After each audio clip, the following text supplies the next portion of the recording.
Shalom. Renungan kali ini berjudul Roh Antikristus. Kita sudah membahas sifat dan struktur dari kerajaan iblis. Ada dua kerajaan yang berlawanan, kerajaan Allah dan kerajaan iblis. Keduanya spiritual. Keduanya tidak bisa dilihat dengan panca indera, tetapi sangat real. Kita mencoba menelusuri asal-usul kerajaan iblis. Bekas pemimpin malaikat tertinggi yang pada mulanya bernama Lucifer memimpin sekelompok besar malaikat dalam pemberontakan melawan Allah dan membangun kerajaan tandingan dalam suatu wilayah yang disebut udara dalam Perjanjian Baru. Frasa udara sebetulnya disebut 5 kali dalam surat ke jemaat di Efesus yang merupakan bagian utama kitab suci yang membuka pewahyuan Allah tentang gereja. Bukan kebetulan ada penekanan pada udara di sana.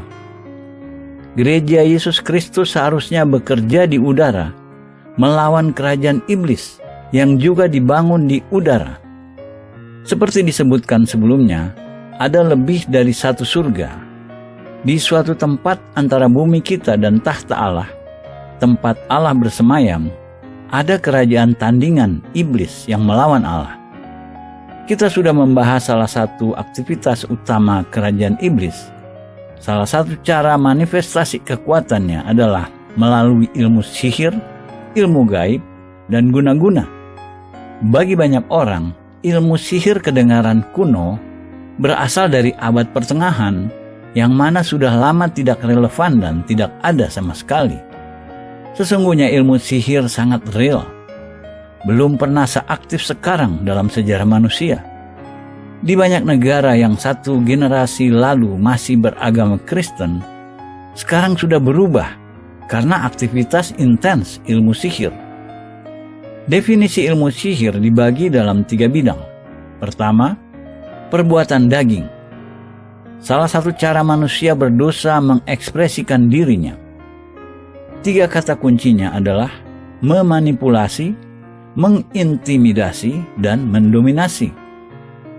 Tujuan ilmu sihir adalah untuk mengendalikan orang lain dan membuat mereka melakukan apa yang kita ingin mereka lakukan dengan menggunakan cara-cara yang tidak absah. Ilmu sihir terkait erat dengan pemberontakan, khususnya pemberontakan manusia terhadap Allah.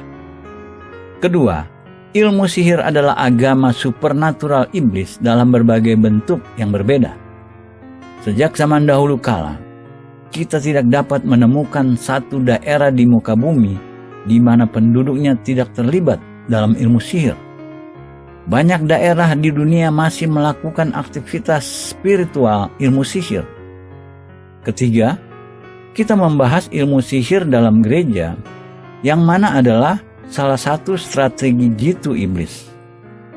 Orang-orang Kristen di Galatia mendapatkan pertanyaan mengenai hal itu, seperti yang disebut dalam Galatia 3 ayat 1, "Siapakah yang telah mempesona kamu?" Dalam bahasa Inggris disebut, "Who had been with you?" yang artinya, siapa yang sudah menyihir kamu? Kita melihat bukti berdasarkan fakta bahwa karya Yesus Kristus di kayu salib telah dikaburkan. Melalui itu, mereka kehilangan semua manfaat-manfaat dan kuasa yang Yesus sudah sediakan untuk mereka. Pekerjaan ilmu sihir dalam gereja, Galatia 5 ayat 20, dapat dilihat dalam 2 hal, yakni bekerja lebih berdasarkan kedagingan daripada Roh Kudus dan legalisme duniawi. Sangat mungkin kebanyakan gereja Kristen masuk dalam deskripsi ini. Berpaling dari kasih karunia supernatural dan kuasa Roh Kudus. Mereka bekerja dengan metode dan usaha manusia yang terikat dengan bermacam-macam sistem legalistik. Kekristenan bukan kumpulan berbagai peraturan-peraturan semata. Khusus mengenai kerja keras kerajaan iblis dan perlawanan iblis terhadap Allah dan gereja Yesus Kristus, kita akan membahas roh antikristus. Dikatakan dalam 1 Yohanes 2 ayat 18-23, pasal 4 ayat 2-3, "Anak-anakku, Waktu ini adalah waktu yang terakhir, dan seperti yang telah kamu dengar, seorang antikristus akan datang. Sekarang telah bangkit banyak antikristus. Itulah tandanya waktu ini benar-benar adalah waktu yang terakhir. Mereka berasal dari antara kita, tetapi mereka tidak sungguh-sungguh termasuk pada kita. Sebab jika mereka sungguh-sungguh termasuk pada kita, niscaya mereka tetap bersama-sama dengan kita. Tetapi hal itu terjadi supaya menjadi nyata bahwa tidak semua mereka sungguh-sungguh termasuk pada kita. Tetapi kamu telah beroleh pengurapan dari Yang Kudus, dan dengan demikian kamu semua mengetahuinya. Aku menulis kepadamu bukan karena kamu tidak mengetahui kebenaran, tetapi justru karena kamu mengetahuinya, dan karena kamu juga mengetahui bahwa tidak ada dusta yang berasal dari kebenaran. Siapakah pendusta itu? Bukankah dia yang menyangkal bahwa Yesus adalah Kristus? Dia adalah antikristus, yaitu dia yang menyangkal baik Bapa maupun Anak. Sebab barang siapa menyangkal Anak, ia juga tidak memiliki Bapa.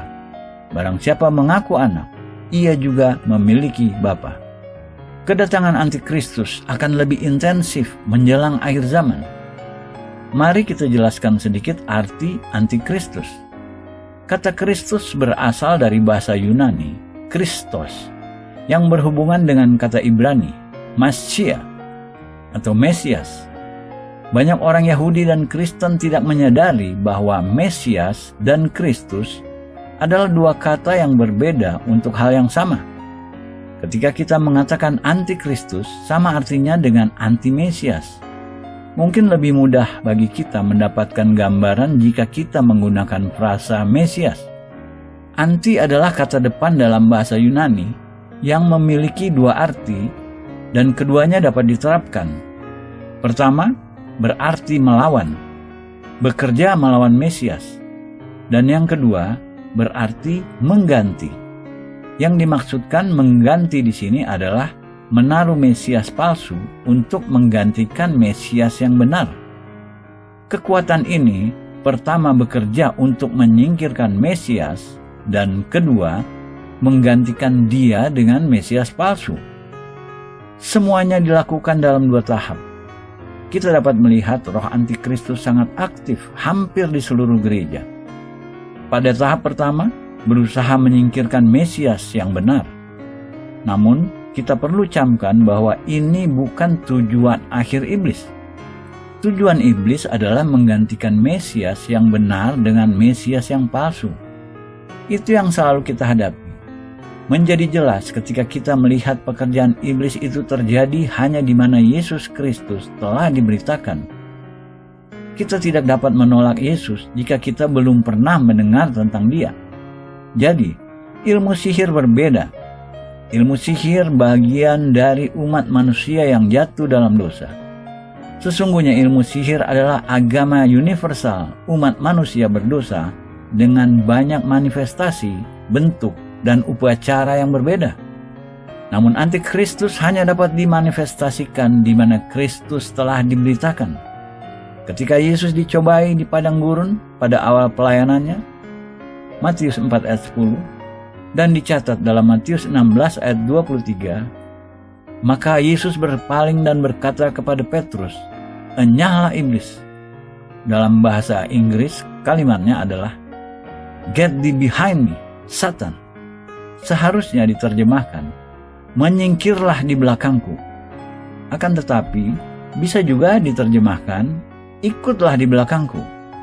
Menjadi fakta dan realitas spiritual bahwa dimanapun Yesus dan Injil diproklamirkan, Allah mengizinkan tuntutan iblis mengikuti di belakangnya. Umat manusia kelak akan dipaksa untuk memilih antara Mesias yang asli dan Mesias yang palsu. Itu cara Allah dengan manusia. Tidak ada pengecualian opsi pilihan. Tanggung jawab kita membuat pilihan yang benar. Sangat relevan dengan generasi kita. Generasi kita harus membuat keputusan memilih Mesias yang benar atau Mesias palsu. Roh antikristus sangat aktif, lebih dari yang kita pikirkan. menekan kita ke dalam keputusan yang salah. Dalam 1 Yohanes 4 ayat 2 dan 3, demikianlah kita mengenal roh Allah. Setiap roh yang mengaku bahwa Yesus Kristus telah datang sebagai manusia berasal dari Allah. Dan setiap roh yang tidak mengaku Yesus tidak berasal dari Allah. Roh itu adalah roh antikristus, dan tentang dia telah kamu dengar bahwa ia akan datang dan sekarang ini ia sudah ada di dalam dunia. Jika kita melihat 2 ayat di atas, ada 3 bentuk antikristus. Pertama, ada banyak antikristus. Sepanjang sejarah banyak antikristus telah muncul dan bermanifestasi. Kedua, adalah seorang antikristus. Tidak banyak, hanya satu yang spesifik. Kedua adalah seorang antikristus. Tidak banyak, hanya satu yang spesifik. Yang kita percaya sebagai manifestasi akhir, produk terakhir dari roh antikristus yang belum pernah diungkapkan dalam sejarah umat manusia. Bayangan dari tirai sudah terbuka di panggung, tetapi kita belum melihat pribadi sesungguhnya. Namun, pada akhir zaman ini, Kitab Suci menjelaskan akan ada satu pemimpin tertinggi terakhir yang sangat jahat, sangat berkuasa, yang akan mendominasi seluruh umat manusia untuk jangka pendek. Dia adalah antikristus. Bentuk ketiga adalah roh antikristus. Roh antikristus yang bekerja melalui setiap antikristus. Yohanes sudah memberi kita tanda-tanda dari antikristus. Dikatakan dalam 1 Yohanes 2 ayat 19, memang mereka berasal dari antara kita, tetapi mereka tidak sungguh-sungguh termasuk pada kita. Sebab jika mereka sungguh-sungguh termasuk pada kita, niscaya mereka tetap bersama-sama dengan kita. Tetapi hal itu terjadi supaya menjadi nyata bahwa tidak semua mereka sungguh-sungguh termasuk pada kita.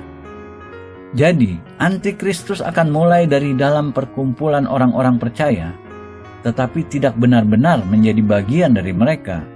Pada waktunya, ia akan muncul. Itu satu tanda dari antikristus. Tanda kedua, ia akan menyangkal bahwa Yesus adalah Mesias. Dikatakan dalam 1 Yohanes 2 ayat 22, siapakah pendusta itu? Bukankah dia yang menyangkal bahwa Yesus adalah Kristus? Dia adalah antikristus. Lalu Yohanes melanjutkan dengan tanda ketiga. Dia itu antikristus, yaitu dia yang menyangkal baik Bapa maupun Anak. Ini sangat penting. Antikristus tidak menyangkal adanya Allah, bahkan ia menyatakan dirinya sebagai wakil Allah. Apa yang disangkalnya adalah hubungan Bapa dan Anak dalam Trinitas. Apapun yang kita hadapi, penyangkalan itu adalah roh antikristus. Tanda keempat antikristus dikatakan dalam 1 Yohanes 4 ayat 3. Dia menyangkal Mesias sudah datang. Mari kita rekapitulasi 4 tanda itu karena begitu penting. Pertama, antikristus mulai dari perkumpulan orang-orang percaya. Kedua, dia menyangkal bahwa Yesus Kristus adalah Mesias. Jelas itu bukan paganisme. Paganisme belum pernah mendengar tentang Yesus. Jadi hanya dapat terjadi di mana Yesus sudah diberitakan atau diproklamirkan. Ketiga, dia menyangkal hubungan Bapa Anak dalam Trinitas. Dia tidak menyangkal Allah, namun ia menyangkal Allah yang dinyatakan sebagai Bapa dan Anak. Keempat, dia menyangkal Mesias sudah datang. Sangat mungkin dia percaya Mesias akan datang. Melihat contoh dari sejarah, problem dengan kebenaran rawan menjadi kontroversial. Manifestasi roh antikristus yang sudah berlangsung lama terus-menerus berada di Yudea. Kita biasa berpikir bahwa kekristenan berkembang dari Yudea. Itu pada dasarnya adalah apa yang dikatakan oleh orang Yahudi. Itu tidak benar. Apa yang terjadi adalah kekristenan, ajaran Yesus dan murid-muridnya, bukan ajaran semua gereja Kristen yang datang sesudahnya, adalah lanjutan agama perjanjian lama dan Yudaisme yang berkembang dari Perjanjian Lama. Itu sangat penting untuk diketahui jika kita berhadapan dengan orang Yahudi. Jadi itu tanda pertama. Ia mulai dari kumpulan orang-orang percaya. Jika kita menganalisa ajarannya, banyak darinya menyatakan penolakan untuk percaya kepada Yesus Kristus. Banyak yang diajarkan menyangkal pernyataan Yesus. Manifestasi kedua, Antikristus dalam Yudaisme menyangkal bahwa Yesus adalah Mesias, tetapi percaya kepada Mesias yang akan datang. Ketiga, menyangkal hubungan Bapa Anak dalam Trinitas. Menolak pernyataan Yesus adalah anak Allah.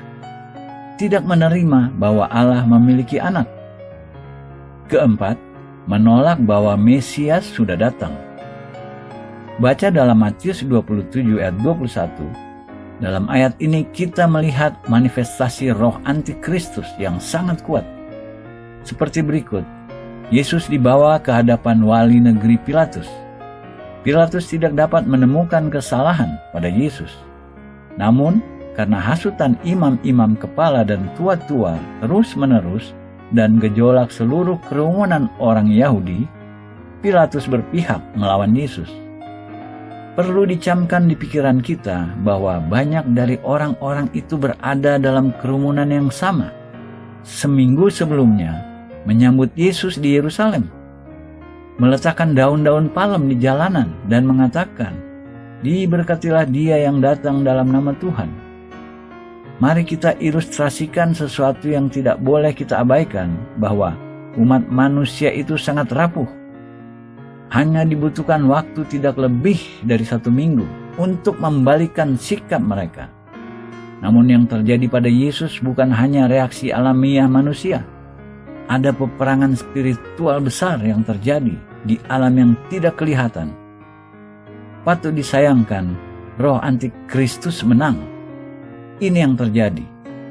Wali negeri Pilatus membawa Yesus keluar dan dicatat dalam Matius 27 ayat 21. Wali negeri menjawab dan berkata kepada mereka, "Siapa di antara kedua orang itu yang kamu kehendaki kubebaskan bagimu?" Kata mereka, "Barabas." Padahal Barabas adalah seorang politikus agitator, seorang pembunuh, kejam dan bengis. Dia belum pernah melakukan kebaikan kepada siapapun. Sedangkan sebaliknya, Yesus belum pernah melakukan kejahatan kepada siapapun. Ia bahkan telah menyembuhkan ribuan orang. Dia memberi makan kepada ribuan orang. Tidak ada alasan yang masuk akal untuk beralih menentang dia. Tidak logis. Israel merupakan antitype dari apa yang akan terjadi pada umat manusia.